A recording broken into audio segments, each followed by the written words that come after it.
Newly filed documents in North Carolina say a missing Charleston woman's husband, charged in a separate 1990 cold case homicide, admitted to the killing 5 years after it happened. Robert McCaffrey is facing charges in connection with the murder of Lisa McBride in 1990 in New Jersey. Justin Kolar is at the First Alert desk for us. Justin, those new documents are giving some insight into how they connected McCaffrey to McBride. And a search warrant filed last Thursday in North Carolina goes into great detail about McBride's death and how investigators say DNA connected them to McCaffrey.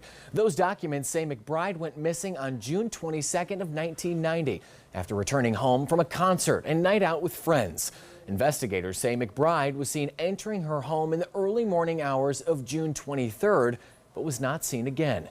Documents say during the early part of the investigation, there were multiple suspicious circumstances, including a cut mesh window screen, a severed phone line, and all the sheets and blankets removed from her bed. Skeletal remains later identified as McBride were found 4 months later, roughly 20 miles from her home in a wooded area. The case remained cold until 2020, that is, when an item of evidence found in McBride's room was submitted for DNA testing.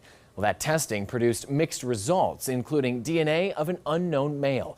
McBride's body was exhumed in March of 2022 for additional DNA testing, and in February of this year, investigators say they received a match that identified DNA found on McBride's headboard as McCaffrey's.